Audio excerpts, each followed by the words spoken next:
Carm, you had the idea to look towards futures in the NHL right now, and to look ahead, and also some awards and things like that. Why don't you start us off with this and let us know what you're looking at as far as some things as far as the awards are concerned?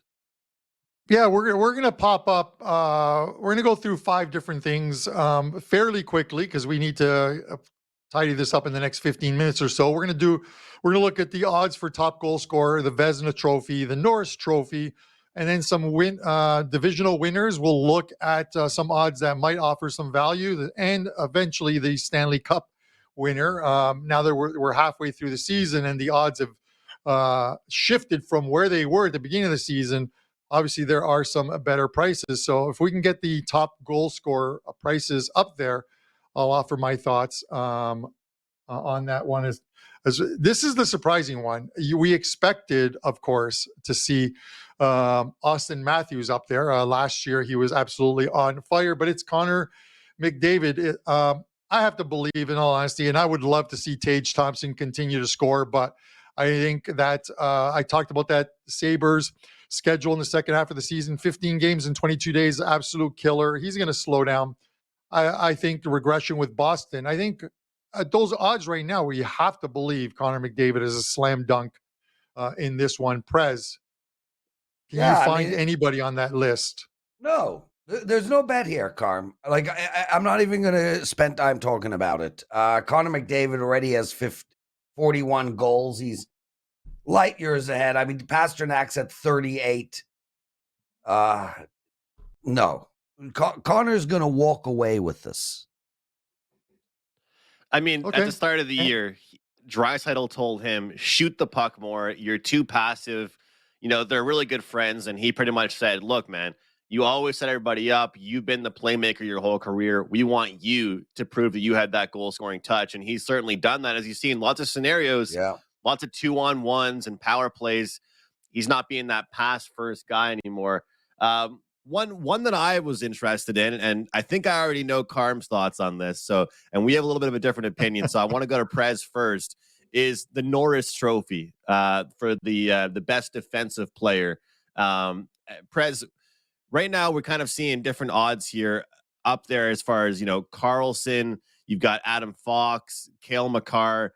I personally like Cale Makar because I think that, you know, when a player is injured, but they're on a really good team like Colorado, when they come back from injury, and Colorado had such a subpar first half of the season, it sounds so easy to say, but Colorado is clearly a bet on team. Let's not forget how easy it is for Cale Makar to have a 3-point night in the NHL. I mean, a power play point, a secondary assist on a McKinnon goal, a goal himself, and boom, that's 3 points. What do you think here, Prez, when you look at the Norris Trophy here? Carlson, Fox, and Cale Makar, the 3 favorites. I like Carlson here, Andrew, for the mere fact that he's a one-man show right now. Mm-hmm. I mean, there's just Colorado's got players. They've got they got McKinnon, they got Landeskog, they can score. There's more ice available for Makar. They're playing on he's playing on one of the best power plays in history. Erik Karlsson is doing this all by himself, and I think he's plus 370, give or take. And on top of that, he's got that heritage, that pedigree, where he's coming towards the end of his career, et cetera, et cetera. He's a potential Hall of Famer, blah, blah, blah. I think Karlsson's the one with the value on him right now. But don't sleep on Justin Hall. The all-star defenseman, Justin Hall. Well, that's a really good point. There's open ice, and he really is the guy on his team. Yeah. I just worry about them getting killed in the second half and scoring 1 goal a game. And if that's the case, how do you get points? You know what I mean? That's really the problem I have, is that he's out there for defense. Contraire, mon frere. Let me tell you. Carm, you think he's getting traded, but they're asking for, a whole new arena, 4,000 first-round picks, a second-round pick, an 8th-round pick. They're asking too much. It's not on them. It's on him, because he has the no trade, no move clause. And I get it. His cap hit is $11.5 million. Here's the thing is, I get it. there's going to be a buyer somewhere who is going to give up probably more than they should for Erik Karlsson. The guy's won 2 Norris trophies. I released this to my clients just a little while back, probably about 2 or 3 weeks ago, and let you know about it because I believe he's going to get moved. I think they'll eat up some of his salary in order to move him, only if they get draft picks in return.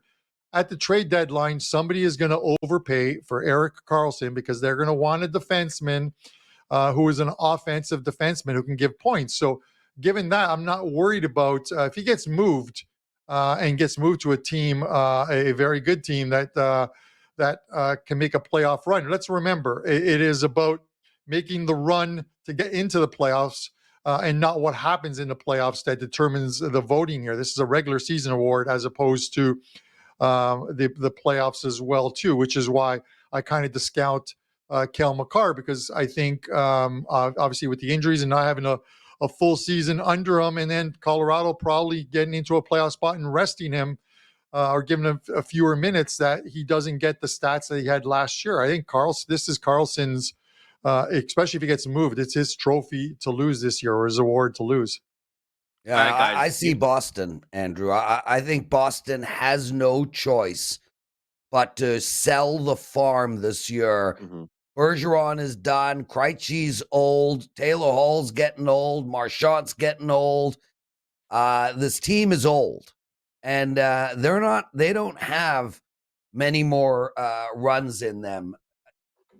Karlsson's getting traded, guys. Karlsson's going to Boston or Tampa Bay. I agree with you as far as Boston kind of has that last dance vibe to their team this year. It's like, you're right. They are older and like they're playing really, really well. All right. Let me ask you this what's the line? What's the line on him getting traded? I'll take the no. What's the line? What are you giving me? Plus what minus 1,000 on the no. Giving you nothing. Nothing. No, I'm just minus curious. 1,000 on no. If he's willing to bet no, I'm giving you minus 1,000. Let's move on to the I'll give next you award, even the Vezina Trophy. Hold on, real quick, guys. The next one here, I wanted to get your guys' thoughts. I think that we don't want to just only talk about favorites, but sometimes these favorites are favorites for a reason. Just the same thing with McDavid. Well, Allmark here is minus 150 to win the Vezina Trophy. I think that without injury taking place, this is his to win. I mean, goals against average has been unbelievable. Power play has been unbelievable because of all kinds of great saves from Allmark for the Boston Bruins. And his saves above expected has been unbelievable all year long. He still remains at minus 150. Next up is Hellebuck, Jake Ottinger, and Ilya Sorokin, which Sorokin, I mean, he's pretty much the only good part about the Islanders right now. But do either of you guys think that there's a chance that Allmark does not win this? Carm? I believe it's his to lose, like you said. And it's tough because if you wanted to take a shot, I would say, why not take a shot on Dallas is having a great season. And you look at it's because of Jake Ottinger. This is a team that doesn't normally score a lot of goals. His goals against average on the season is 2.26, his save percentage 0.923, and the guy is 21, 7-7. Listen, he's having a great season. It doesn't have that win-loss number like Allmark does at like 26-3 or whatever it is. But if the Bruins go through a series of regression and all of a sudden you're looking at Allmark and he's got a record of 28-12-4, then what are we talking about? If we're comparing win-loss records, Ottinger's right up there. So plus 800 seems so attractive. But again, it's Allmark's award to lose right now. Prez, any thoughts? I would take a flyer on Sorokin personally, but I mean, you're right. Allmark is light years ahead. With that said, I think we're going to see a regression with Boston. And hey, there's 33 games left for Boston. The guy could get injured, but I'm not betting this stuff, man. Like, if I had to do anything, I'd throw a flyer on Sorokin, and he's so good. Now they just picked up Bo Horvat. Going to be very interesting to see what the Islanders do. Yeah, they had to do something because I could fall asleep watching their games. I mean, and I'm not someone that gets to sleep easily, but their games are not really fun to watch. They needed an offensive player. So we'll see what Horvat brings to them. Let's get into just Eastern Conference, Western Conference stuff, then Stanley Cup futures. We'll get right into best bets, wrap things up, of course. Wager Talk today with Prez and Teddy coming up here at 12 o'clock Eastern time, just in a short period of time. But let's get into the Eastern Conference odds here. I think that the Eastern Conference is a lot more up in the air than the Western Conference. I think everybody would agree with that one.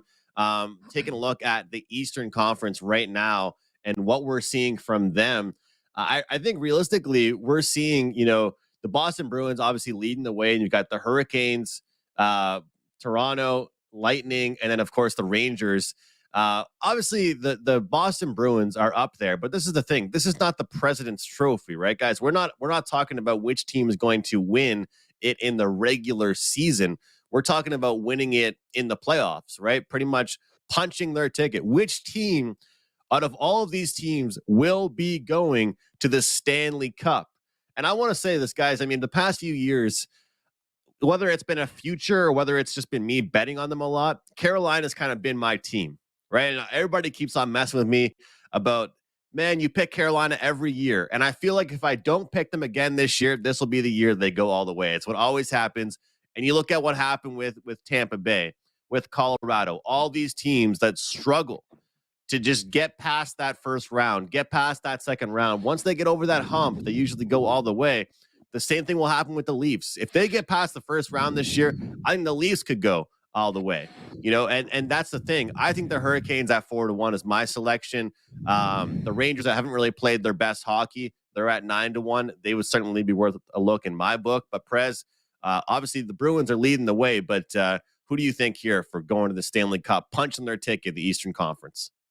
Well, I'm with you, dude. I think the best bet is Carolina at 4-1. I don't think Boston gets out of the first round. So hear that right now. Wow. Big take. Old men don't have stamina, Andrew. They can only go once. Anyway. I like it. Yeah, Carolina at 4-1 is the bet that I would take. Man, the Islanders at 22-1 is an interesting bet with Sorokin in net. They just added Bo Horvath, and that might open up some space for Matthew Barzal, and gets him going again. I would all I gotta do is get there, right? All I gotta do is get to the dance. I would not discount the New York Islanders, which is crazy. But Leafs at 5-1 is not a good bet. Carm, your Sabres are knocking on the door there on the wild card game. What do you think there about your Sabres? No, I take a completely different approach to this than you guys do, and you have to hear me out on this one. New York Rangers plus 900, and here's I have 1100. My theory. I mentioned the Rangers. Yeah, here's my theory on this, because I know you guys like the Canes. Here's my theory on it. This is to win the conference, not to finish first in points, but to represent the East in the Stanley Cup finals. So I discount Boston, Tampa, and Toronto because those teams all have to go through each other. Rangers are going to finish top 3 in the Metro, which means, and they're not going to finish top, which means they're going to likely play the New Jersey Devils in the first round. They will beat the New Jersey Devils. They will then have to play Carolina in the second round, and I just think they're in a 7-game series, they will beat Carolina unless Carolina finds a way to start winning on the road in playoff games on the road. Now we're into the conference finals. I have a plus 900 ticket in a series against either a Tampa, a Toronto, or a Boston, where the Rangers, where that series price is going to be no more than minus 200, whoever's in it. I now have a hedgeable ticket. I'm a gardener. I'm looking to make money before the Stanley Cup. So I would rather take a plus 900 ticket and turn it into a winning wager if this team does what I expect them to do. And New York Rangers getting back to the conference finals is something that I expect them to do. So I'll take the plus 900. Carm, I got him at plus 1100. I like your thought process. And I think Patrick Kane is heading over there as well. So I don't even think they're done. I think the Rangers are going to make 2 big pickups. So, at plus 1,100 sounds very reasonable to me, man. Oh man, I'm telling you, Prez. Like usually the trade deadline is underwhelming. I think this year it's going to be good. I think it's going to go pretty well. Yeah. All right, Leafs are going to get Ryan Riley. Let's quickly do the Western Conference. We got to tidy up this show. Western Conference, let's have a look at the numbers here. And Prez, we'll go to you first. Winnipeg Jets plus 900. Best goaltending in that division. They've got guys that can score. They're playing super tough. They got a coach that just went to the Stanley Cup Finals 2 years ago. They're deep as hell. Their bottom 6 might be the best bottom 6 in all of hockey. That's a big number. Winnipeg plus 9. Andrew, I'll throw one out and then I'll take it to you and you can take things over. I said the Colorado Avalanche, listen, you're getting a better price than you got on them to start the season. They're plus 600. If they make a move and they somehow get Jonathan Toews and they get another centerman on that team and then get Landeskog back, Makar, everyone healthy on that team. Obviously losing Kadri was a big thing for them, but this is a team that has some assets that they can use to trade and bring some guys in and make a run to repeat this year. So give me the Avalanche plus 600. Hard to argue that at all. I think my long shot in the West would be the LA Kings at 15-1. I mean, look at where they are in the standings, how competitive that Pacific Division is. You guys know they aren't really that far away from the Edmonton Oilers in the standings in their divisions, but look at the odds. Edmonton 5-1, LA Kings 15-1. We're talking about looking at being a gardener here, Carm. I think the LA Kings, if they win the first round, you're all set for a pretty good position as far as that's concerned. And then the Dallas Stars, they're a team built for the playoffs. Great goaltender, like you mentioned, with Ottinger. Great defensive core. And Jason Robertson and that offensive core keep on getting better and better. Guys, no time to discuss the actual Stanley Cup futures, but we did discuss a lot of different things. And, of course, the Western Conference, East, and all kinds of different things.